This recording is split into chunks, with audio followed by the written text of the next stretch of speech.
Graça e paz a todos os nossos irmãos. Bom dia, boa tarde, boa noite. Não sei que hora que você está vendo esse vídeo. Estou aqui convidado pelo presbítero Bruno para poder dar uma palavra de Deus para a sua vida, para esse canal. Então, já pedindo ajuda até mesmo para o canal, você que está assistindo, compartilhe essa mensagem. Deixa aí o seu like, o seu gostei, comenta aí embaixo aí nos comentários, dá um glória a Deus, dá um aleluia, porque essa palavra eu tenho certeza que vai ajudar a sua vida, porque eu não vou estar falando de mim, mas vou estar falando da fiel palavra de Deus. Então, eu já gostaria de começar fazendo uma pergunta. Diante das tempestades da nossa vida, da nossa breve existência, diante das demandas que a gente tem dessa vida, qual é o seu único consolo? Qual é o seu único conforto? Aquilo que te anima, aquilo que te conforta, aquilo que te levanta e te leva a prosseguir, a andar alguns quilômetros a mais na vida? Qual é esse consolo? Na verdade, fazer essa pergunta para um cristão é a mesma coisa que chover no molhado, né? A gente já sabe a resposta às vezes. Mas infelizmente a gente, como ser humano, a gente tem a tendência do esquecimento. E lembrando um pouco do apóstolo Paulo, em Filipenses capítulo 13, ele fala que ele não cansa de repetir as mesmas coisas, porque na verdade é segurança para nós. Então eu quero meditar com os irmãos com essa pergunta: qual é o nosso único conforto, nosso único consolo, né, na vida ou na morte, né? Qual é o nosso único conforto? E na verdade eu me baseio essa pergunta no Catecismo de Heidelberg, um catecismo de 1563, um catecismo alemão. Ele foi feito na verdade para ajudar os irmãos a prosseguir na sua vida cristã. Os irmãos alemãos naquela época, né, eles usavam esse catecismo, e ele é composto de 129 perguntas e respostas, baseado no livro de Romanos, né? E ele tem 3 partes. Ele começa falando sobre o nosso pecado e a nossa culpa. Ele parte para falar depois, na segunda parte, sobre a redenção e liberdade em Cristo Jesus. E depois ele vai falar da nossa gratidão e da nossa obediência. Mas a primeira pergunta que vai nortear todo o catecismo é: qual é o seu único consolo na vida e na morte? E ele traz a resposta, né? Que não disse chovendo molhado, mas medite comigo. Ele diz assim: o meu único conforto é que na vida ou na morte, corpo e alma, eu não pertenço mais a mim mesmo, mas ao meu fiel Salvador Jesus Cristo. No catecismo, ele ensina que esse é o nosso único consolo, que nós não pertencemos a nós mesmos, mas a Cristo Jesus. E é sobre isso que eu quero meditar com você. Esse é o meu objetivo, tentar mostrar para você que o nosso único consolo é pertencer a Cristo Jesus. Tem pessoas que tentam colocar outros consolos na sua vida. Às vezes o status social que tem, às vezes a riqueza que tem, às vezes conhecimento, a sabedoria que mostra ter. Mas na verdade o nosso único consolo, aquilo que nós possamos nos agarrar, que nos vai levar adiante, que nos vai trazer alívio, que nos vai dar segurança, na verdade é que nós pertencemos a Cristo Jesus. Então eu vou começar a falar de uns textos, mostrar para você na Bíblia. Eu quero que você pegue sua Bíblia e acompanhe comigo. Nosso primeiro texto é um texto até já conhecido, mas às vezes a gente atropela a leitura e não consegue detalhar muitas coisas do que está escrito ali. Então, meu primeiro texto, vou pegar aqui a minha Bíblia, é Romanos capítulo 8, no seu verso 31. E ele diz assim: que pois dizer dessas coisas tão maravilhosas? Se Deus é por nós, quem será contra nós? Se ele não poupou nem mesmo seu próprio filho, mas o entregou por nós, acaso não nos dará todas as outras coisas? Quem se atreve a acusar os escolhidos de Deus? E Paulo responde: ninguém, pois o próprio Deus nos declara justos diante dele. Quem nos condenará então? O apóstolo diz: ninguém, pois Cristo Jesus morreu e ressuscitou e está sentado à direita de Deus, intercedendo por nós. E aqui vem o pertencemos a Cristo Jesus bem mais forte. Ele diz: o que nos separará do amor de Cristo? Serão as aflições ou as calamidades, perseguições ou fome, miséria, perigo ou ameaças de morte?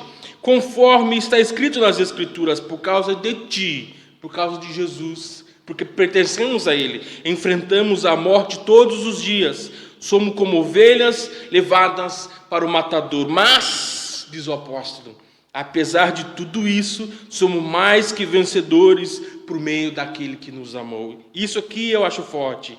E estou convencido de que nem a morte, nem vida, nem anjos e nem demônios, nem o que existe hoje, nem o que virá no futuro, nem poderes, nem altura, nem profundidade, nada em toda a criação jamais poderá nos separar do amor de Deus revelado em Cristo Jesus, nosso Senhor. Nada pode nos separar do amor de Deus, nada. Mas existem coisas hoje em dia que nos têm separado do amor de Deus, que têm nos separado de experimentar o cuidadoso amor de Deus. Dúvidas, incertezas, sentimentos que estamos sendo injustiçados por Deus, não pelos homens, mas por Deus, como que se Deus nos devesse alguma coisa e aquele sentimentinho fica no coração da gente. Sentimentos de abandono, como se Deus nos tivesse abandonado. Tudo isso e outras coisas mais, às vezes, não nos deixa experimentar o glorioso cuidado do amor de Deus. Você pertence a Jesus. Nada deve te separar, de experimentar esse cuidadoso amor de Jesus. E vamos avançando um pouco mais. 1 Tessalonicenses, no capítulo 5, no verso 9 e 10, diz assim: porque Deus decidiu nos salvar por meio de nosso Senhor Jesus Cristo, em vez de derramar sua ira sobre nós. Isso aqui é salvação, propiciação. A morte de Jesus remove a ira de Deus que estava sobre os homens, que estava sobre nós, por causa dos nossos pecados. Isto aqui é salvação. Mas ele continua: Cristo morreu por nós para quê? Para que Cristo morreu por nós? Quer estejamos despertos, quer dormindo, vivamos com Ele para sempre. Isso é forte. Quer estejamos despertos, quer estejamos dormindo, vivamos com Ele para sempre. O apóstolo aqui estava resolvendo uma questão na igreja de Tessalônica. Os irmãos estavam entristecidos porque algumas pessoas estavam morrendo. Chegou a idade, chegou o tempo, morriam. Mas essas pessoas estavam entristecidas porque não viriam mais essas pessoas. Então o apóstolo, ele dá um alento a essas pessoas, um consolo. E ele fala sobre a ressurreição, fala da verdade da ressurreição. Não. Essas pessoas, irmãos, eles viviam com Deus, viviam com Jesus, agora morreram. Eles estão com o Senhor Jesus. E quando Jesus vier na sua glória, essas pessoas virão com Ele por meio da ressurreição. O consolo de viver com Jesus para sempre. Isso é só para quem pertence ao Senhor. Mas vamos prosseguindo. 1 Coríntios, seu capítulo 6, ele vai dizer a mesma coisa para nós. A verdade é que o capítulo 5, o capítulo 6, Paulo está confrontando a igreja por causa de um pecado de imoralidade sexual que existia ali, que estava ocorrendo ali naquele momento. Mas o versículo 19 e o versículo 20 do capítulo 6 diz assim para nós: vocês não sabem que seu corpo é o templo do Espírito Santo, que habita em vocês e que lhes foi dado por Deus? E ele diz no verso, continuando: vocês não pertencem a si mesmo, pois foram comprados por um alto preço. Portanto, honre a Deus com seu corpo. Vocês não pertencem a si mesmos. Isso é uma palavra chocante para os nossos dias, porque as pessoas querem pertencer a si mesmas. As pessoas, elas desejam viver as suas vidas para as suas coisas, para os seus projetos, para os seus sonhos. Então mesmo vocês devem estar pensando, mas eu não estou vendo o consolo de Jesus aí. Como é que eu não pertenço a mim mesmo é um consolo para mim? Eu vou chegar lá e vou mostrar para você um verso da palavra que me impacta muito. A resposta de Pedro para Jesus. Mas eu quero te fazer uma pergunta. Se talvez você pense dessa forma. Como nós chamamos o comportamento de uma pessoa quando ela se apropria de algo que não é dela? A pessoa, ela se apropria de algo que não lhe pertence. Como nós chamamos esse comportamento? A Bíblia está dizendo, vocês não pertencem a si mesmos. Se você é cristão de verdade, se você é um verdadeiro cristão, se você entregou a sua vida de fato para Jesus, se você foi salvo por Ele, nasceu de novo, você faz parte disso aqui. Onde está o consolo em tudo isso? Eu te respondo, depende da sua perspectiva, de como você se vê e de como você vê o Senhor. Olha o que diz aqui em João capítulo 6, no seu verso 68. Você conhece a história? Jesus multiplicou pães e as pessoas foram até Jesus. Jesus deu um ensinamento que eles disseram, não, mas esse ensinamento é muito forte, essa palavra é muito difícil. Então todo mundo começou a abandonar Jesus, todo mundo começou a virar as costas para Jesus. E Jesus virou para os seus discípulos e disse assim, vocês também vão embora? Aí Pedro responde, Senhor, para quem iremos? O Senhor tem as palavras de vida eterna. E nós cremos e sabemos que o Senhor é o Santo de Deus. Você já ficou por alguma situação na sua vida sem saber o que fazer? Ou por alguma também situação, você já ficou sem saber para onde ir? Ou talvez, num momento de tristeza e de angústia, para quem ir? Eu não sei você, mas este é o consolo que nós temos. Nós temos para quem ir. E quando você chega nessa situação, não sabe para quem ir, é neste momento que o amor de Deus, ele se manifesta. Porque ninguém mais nesta vida ou além dela te amou mais do que Deus. Ninguém. O célebre texto de João 3,16. Porque Deus amou o mundo de tal maneira. Nós, seres humanos, nós amamos aquilo que nós achamos perfeito, aquilo que para nós parece ser perfeito. Já Deus não.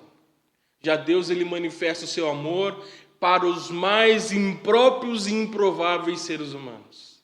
É assim que Deus manifesta o seu amor. Jesus, ele disse que ele não veio para os sãos, mas veio para os doentes. Eu não sei você, mas eu sou um doente. E eu, em Jesus Cristo, eu consegui encontrar o meu consolo.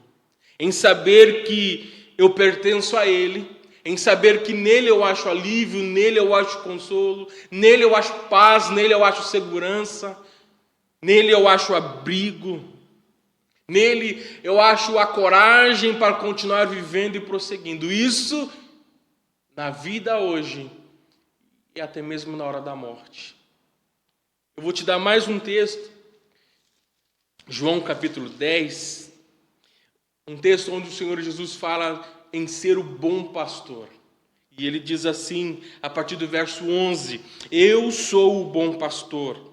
O bom pastor sacrifica sua vida pelas ovelhas. O empregado foge quando vê o lobo se aproximar. Abandona as ovelhas porque elas não lhe pertencem e ele não é o seu pastor. O empregado vê as ovelhas no pasto e de repente o lobo se aproxima e ele, de medo daquela situação, ele vai embora. Já o Senhor Jesus não faz isso. O Senhor Jesus luta contra os nossos lobos, os lobos da nossa vida ou contra as nossas vidas. E ele continua dizendo: então o lobo as ataca e dispersa o rebanho. O empregado foge, porque trabalha apenas por dinheiro e não se importa de fato com as ovelhas. Não se importa de fato com as ovelhas. Já o bom pastor não. O bom pastor se importa. Se a ovelha está passando frio, se a ovelha está com muito calor, se a ovelha está com fome, se a ovelha está com sede, porque pertencem a ele se importa. E ele continua dizendo no verso 14: eu sou o bom pastor, conheço minhas ovelhas e elas me conhecem. Assim como meu Pai me conhece, eu o conheço, e eu sacrifico minha vida pelas ovelhas. Ninguém conhece melhor as ovelhas de Jesus que o próprio Jesus. Ninguém te conhece melhor do que ele. Olha o consolo, olha a segurança, olha o alívio. Ninguém te conhece mais do que ele. Ninguém. Ele dá a sua própria vida por amor às suas ovelhas. Ele continua: tem outras ovelhas que não estão nesse curral. Deus trazê-las também. Elas ouvirão a minha voz e haverá um só rebanho e um só pastor. O Pai me ama, pois sacrifico minha vida para tomá-la de volta. Ninguém a tira de mim, mas eu a dou. Tenho autoridade para entregá-la e também para tomá-la de volta, pois foi isso que meu Pai me ordenou. E ele continua no verso 22, olha só o que ele diz: era inverno e Jesus estava em Jerusalém, na celebração, na festa da dedicação. Ele caminhava pelo templo, na parte conhecida como Pórtico de Salomão, quando os líderes judeus o rodeavam e perguntavam: quanto tempo vai nos deixar em suspense? Se você é o Cristo, diga-nos claramente. Eles queriam saber se Jesus era de fato o Messias. Qual foi a resposta de Jesus? Eu já lhes disse, e vocês não creram em mim. A prova são as obras que realizo em nome de meu Pai, mas vocês não creem em mim, porque não são as minhas ovelhas. Olha o que ele fala sobre as ovelhas dele novamente. Minhas ovelhas ouvem a minha voz, e eu as conheço, e elas me seguem. Eu pertenço a Jesus. Você pertence a Jesus. Se pertencemos a Jesus, nós é que seguimos a Jesus, e não Jesus segue a nós. E ele continua: eu lhes dou a vida eterna, e elas nunca morrerão. Olha isso, ninguém pode arrancá-las de minhas mãos, pois meu Pai as deu a mim, e ele é mais poderoso que todos. Ninguém pode arrancá-las da mão do meu Pai. O Pai e eu somos um. Veja a segurança que nós temos em Jesus Cristo. Esse consolo, esse conforto que nós temos no Senhor Jesus, de pertencermos a Ele. Ninguém jamais vai nos arrancar da mão de Jesus, porque foi o Pai que nos deu a Cristo. E o Pai é poderoso, mais do que todos, para nos proteger, para nos guardar, para nos pôr em segurança. Nesse momento que a gente vive no país, nesse momento que a gente vive na nossa vida, eu quero te deixar essa palavra. O Senhor Jesus é seu conforto. O Senhor Jesus é o seu consolo. Se você não conhece a Cristo, eu te convido a conhecê-lo. Procure conhecer um cristão verdadeiro. Procure conhecer uma igreja bíblica onde o evangelho de fato é pregado. E lá, por meio da vida dos irmãos, porque Jesus está na vida deles, você vai conhecer a Cristo de verdade. E vai conhecer esse consolo, esse conforto, essa segurança, esse alívio, essa paz que Cristo Jesus nos dá. Quero pedir para que você faça isso, para que você pratique isso na sua vida. Você, verdadeiro cristão, busque em Cristo Jesus este consolo. Muito obrigado para você estar aqui me ouvindo e ouvindo essa palavra. Que Deus te abençoe e que você possa aí compartilhar essa palavra com mais pessoas que precisam ouvir ela neste momento. Deus abençoe e até a próxima.